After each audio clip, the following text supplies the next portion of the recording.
कि दोस्तों hard word step परीक्षण।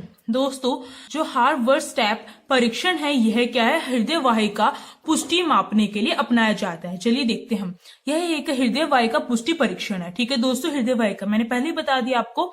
इसमें पुनः शक्ति प्राप्ति दर की जांच करके हृदय वाहिका पुष्टि मापी जाती है। दोस्तों इसमें क्या किया जाता है, इसमें जो पुनः शक्ति प्राप्ति दर की जांच की जाती है।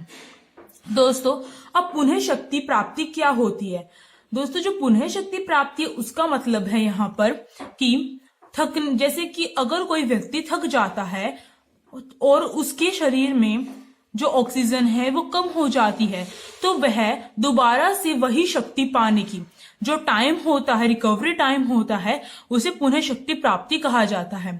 तो उस पुनः शक्ति प्राप्ति दर की जांच करके हृदय वाहिका पुष्टि मापी जाती है। तो दोस्तों जो हार्वर्ड स्टेप परीक्षण है उसकी विधि क्या होती है, चलिए देखते हैं हम। दोस्तों जो विधि है इसकी, ये तो हमने बस ये जाना है कि ये जो परीक्षण है उसकी डेफिनेशन क्या है। इसकी विधि देखिए दोस्तों, इसकी विधि में क्या होता है। दोस्तों इसमें क्या होता है, जो परीक्षार्थी होता है उसे निर्देश मिलते ही एक स्टूल होता है दोस्तों, तो परीक्षार्थी को निर्देश मिलते ही वह क्या करता है, 5 मिनट दिए जाते हैं उसे।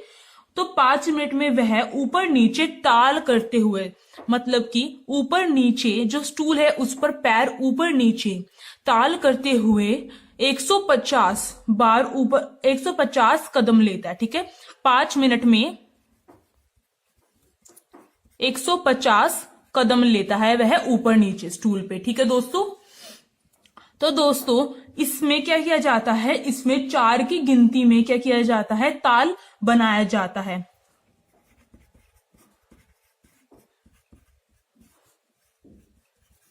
चार की गिनती में ताल बनाया जाता है। दोस्तों इसमें क्या होता है कि पहले जो परीक्षार्थी होता है उसके सामने स्टूल होता है। ठीक है दोस्तों, पहले क्या होता है, परीक्षार्थी के सामने स्टूल होता है और स्टूल कितना होना चाहिए, 20 इंच का स्टूल होता है। स्टूल बोल सकते हैं, उसे टेबल बोल सकते हैं।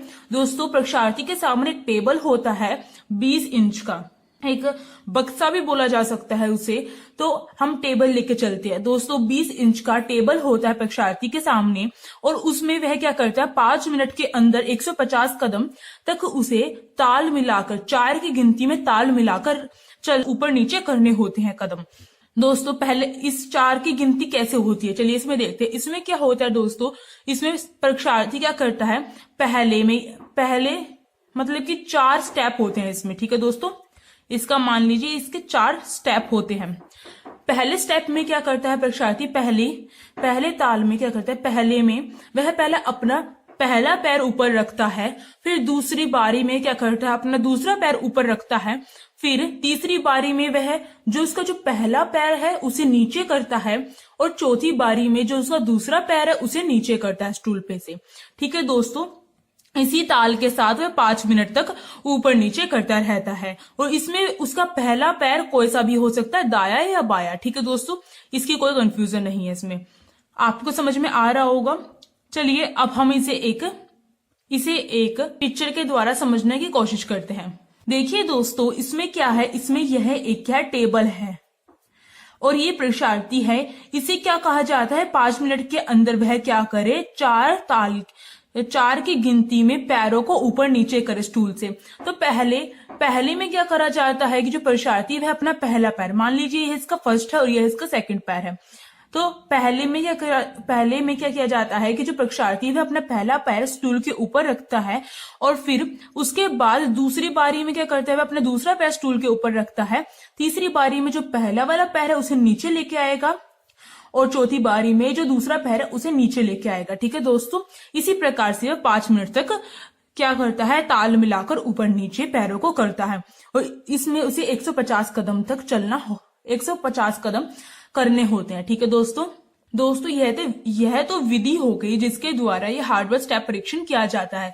परंतु दोस्तों इसमें स्कोर कैसे तय किए जाते हैं, इसमें स्कोर तय करने के लिए अपनाया जाता है कि 5 मिनट तक क्या किया जाता है, 5 मिनट तक चलने के बाद, मतलब कि जो कदम उसने चले हैं स्टूल पर ऊपर नीचे, स्टूल से जमीन पर, तो उसके बाद क्या किया जाता है, उसे बिठाकर उसे बिठाया जाता है और 1 से 1.5 मिनट तक, 1 से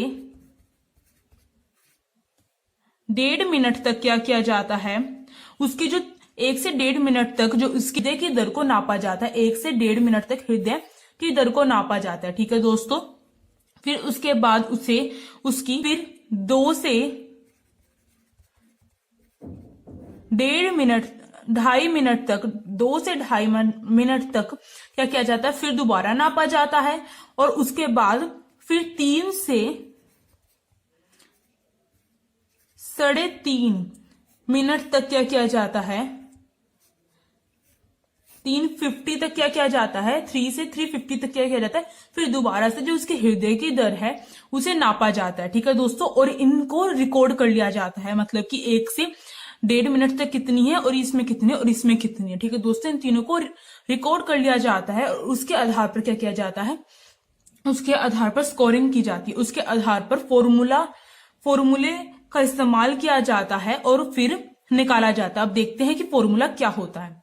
देखिए दोस्तों, इसके स्कोरिंग के लिए फॉर्मूले होते हैं 2। ठीक है दोस्तों, ये जो फर्स्ट फॉर्मूला है ये होता है दीर्घकालिक, मतलब कि लंबे समय, मतलब कि जो लंबे समय के लिए होता है वो उसमें ये फॉर्मूला लगता है, और जो अल्पकालिक के लिए होता है उसमें ये लगता है। ठीक है, देखिए फिटनेस इंडेक्स स्कोर दीर्घकालिक, इसमें क्या होता है, ब्रैकेट 100 इंटू में सेकंड में परीक्षण की अवधि, मतलब जो सेकंड में जो परीक्षण की अवधि है, जो परीक्षण किया गया है, जो हार्वर्ड परीक्षण किया गया है, वो अवधि सेकंड वाली यहां पर लिखनी होती है। ठीक है दोस्तों, फिर अपॉन में 2 इंटू पुनः शक्ति प्राप्ति की अवधियों के दौरान दिल की धड़कनों की संख्या। दोस्तों, जो हमने बताया है कि 5 मिनट में 1 से 1.5, 2 से 2.5 और 3 से 3.5 मिनट के लिए जो अलग अलग ये तीनों अलग अलग हृदय दर जांची गई थी 3 बार, उन्हें यहाँ पर लिखा जाता है 2 इंटू में, वो तीनों की तीनों यहाँ पर लिखी जाती है। ठीक है दोस्तों, चलिए अब हम इसे एक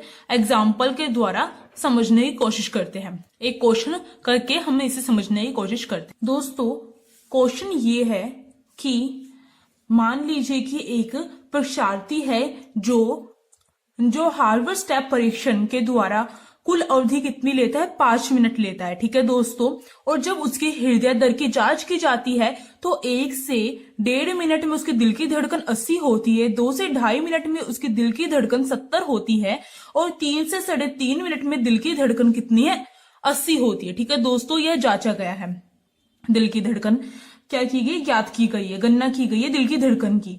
तो दोस्तों, इसके आधार पर हमें क्या करना है, एक दीर्घकालिक क्या करना है, फिटनेस इंडेक्स स्कोर का ज्ञात करना है या फिर पुष्टि इंडेक्स स्कोर की ज्ञात करना है, गणना करनी है। ठीक है दोस्तों, तो इसमें हम ये फॉर्मूला लगाएंगे ऊपर वाला, क्योंकि दीर्घकालिक है, या फिर अगर आपको तीनों के तीनों दिए जाते हैं तो आप उसके आधार पर भी देख सकते हैं। अगर आपको केवल तीनों के तीनों ये दे दिए गए और कहा जाता है कि पुष्टि इंडेक्स स्कोर की गणना कीजिए, तो आपको ये ही फॉर्मूला लगाना है, क्योंकि उसमें कोई एक तो नहीं दे रखा है, इन तीनों में से कोई एक नहीं दे रखा है, पहली बात तो।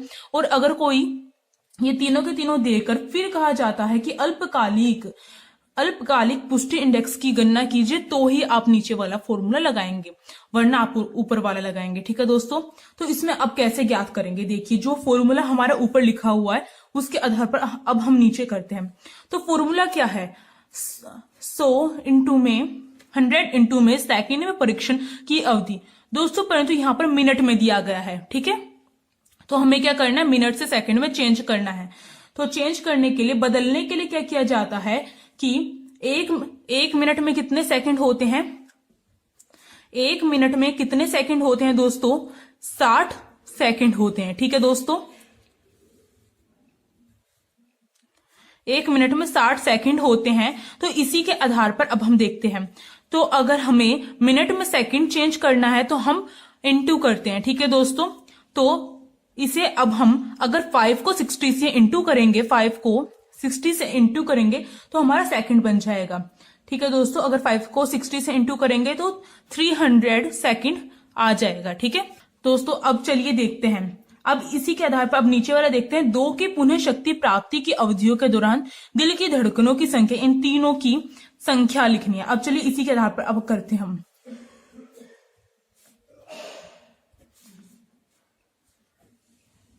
100 इंटू में सेकंड की अवधि, सेकंड में अवधि ये हो गई। ठीक है दोस्तों, इसके नीचे अब है 2 इंटू में 80 प्लस में 70 प्लस में 60। दोस्तों ब्रैकेट इसके लिए लगाया गया है कि पहले इनको प्लस करना है, फिर 2 से इंटू करना है। ठीक है, अब देखिए,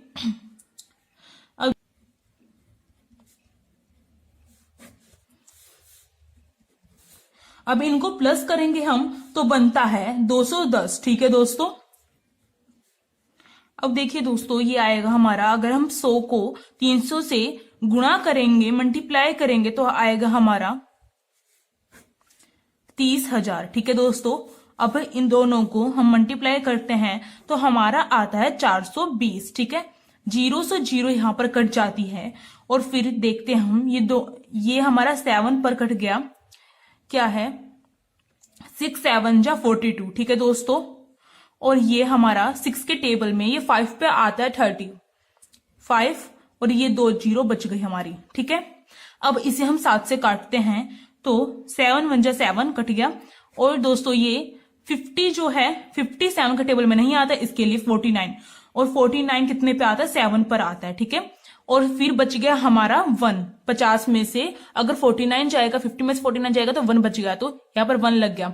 तो 10 भी नहीं आता है, और 10 से छोटा क्या है 7 है खुद के टेबल में, तो 1, और फिर इसमें 10 माइनस 7 कितना रह गया 3 रह गया, तो 3 तो 7 से काफी छोटा है, इसके लिए नहीं, तो पॉइंट लगा देंगे हम, और 3 के बाद हम 0 लगा सकते हैं, पॉइंट लगा दिया तो वो हो गया 30। तो 30 कितने पे आता है हमारा 30 भी नहीं आता, इसी के लिए क्या किया जाएगा, उससे छोटे वाला मतलब 28 लेंगे तो 4, तो ये निकल के आया है 71.4। ठीक है दोस्तों, आप इस प्रकार से निकाल सकते हैं। दोस्तों अगला जो है ये अल्पकालिक है, फिटनेस इंडेक्स स्कोर अल्पकालिक। इसका फॉर्मूला क्या है, 100 इंटू में सेकेंडों में परीक्षण की अवधि। ठीक है दोस्तों, अपॉन में 5.5 इंटू में धड़कन की संख्या। दोस्तों इसमें धड़कनों की संख्या नहीं है, धड़कन की मतलब किसी एक धड़कन की, कोई एक धड़कन। ठीक है, चलिए अब इसे ज्ञात करके देखते हैं एक एग्जाम्पल के द्वारा। दोस्तों क्वेश्चन ये है कि एक परीक्षार्थी है, वह हार्वर्ड स्टेप परीक्षण के द्वारा क्या करता है, कुल उसके द्वारा 3 मिनट तक वह हार्वर्ड स्टेप परीक्षण करता है। ठीक है दोस्तों, उसमें जो जांची गई धड़कन है वो 1 बताई हुई है, हमें केवल 1 बताई हुई है, वो 3 नहीं बताई हुई है। ठीक है दोस्तों, तो 1 से 1.5 मिनट में दिल की धड़कन 54 है इस व्यक्ति की। ठीक है दोस्तों, तो इसके आधार पर क्या करना है, हमें फिटनेस इंडेक्स स्कोर या पुष्टि इंडेक्स स्कोर ज्ञात करना है। तो इसमें अब हम ये फॉर्मूला पुट करेंगे और इसके द्वारा निकालेंगे। मैंने आपको पहले बताया था कि मिनट से सेकंड में कैसे चेंज किया जाता है, इंटू कर दिया जाता है। ठीक है दोस्तों, 60 से इंटू कर दिया जाता है। अब 3 को 60 से इंटू करेंगे तो कितना आएगा,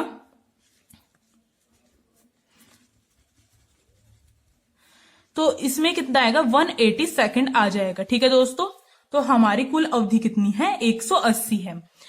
चलिए देखते हैं, अब इस फॉर्मूले के द्वारा हम ज्ञात करेंगे 100 इंटू में सेकेंडों में परीक्षण की अवधि कितनी है 180 है, अपॉन में 5.5 इंटू धड़कन की संख्या, कोई एक लेनी है, हमें एक ही बताई हुई है तो हम एक ही लेंगे, तो 54 है।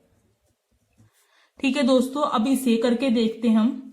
अब 100 को 180 से मल्टीप्लाई करते हैं तो हमारा आता है, ठीक है दोस्तों, 18,000 आता है हमारा, और 5.5 इंटू में 54 किया जाता है तो कितना आता है, हमारा आता है 297.0, और जब पॉइंट के बाद 0 होता है तो उसका कोई महत्व नहीं होता है, तो हम इसे हटा सकते हैं, तो 297 है। अब इन दोनों को डिवाइड किया जाता है तो कितना आता है 60.60। ठीक है दोस्तों, तो जो पुष्टि इंडेक्स निकाला गया है वो कितना है 60.6।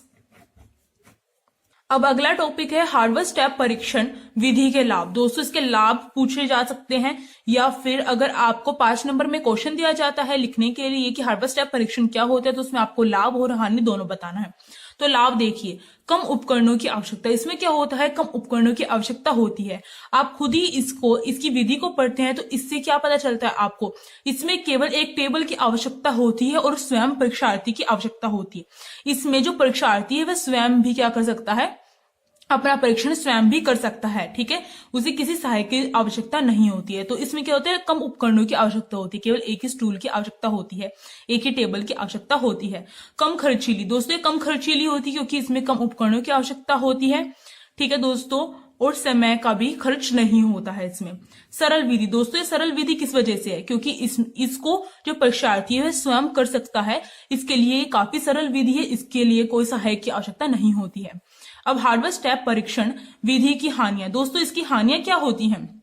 इसकी हानि सबसे बड़ी यही है कि हर व्यक्ति की लंबाई तथा भार अलग अलग होता है, ठीक है दोस्तों, जबकि स्टेप की ऊंचाई सेम रहती है। स्टेप क्या है यहाँ पर, टेबल। दोस्तों क्या होता है कि जो टेबल होती है उसकी ऊंचाई कितनी बताई गई है, 20 इंच। 20 इंच का टेबल होता है, परंतु दोस्तों जो व्यक्ति होता है वह ऊंचा भी हो सकता है और छोटा भी हो सकता है और उसका भार भी अलग अलग हो सकता है। तो इसके कारण क्या है, इसकी सबसे बड़ी हानि यही है कि इसमें जो स्टूल है, जो इसमें जो टेबल है वो केवल एक ही, उसकी ऊंचाई समान रहती है हमेशा, ठीक है दोस्तों। तो इसकी सबसे बड़ी परेशानी यही होती है, सबसे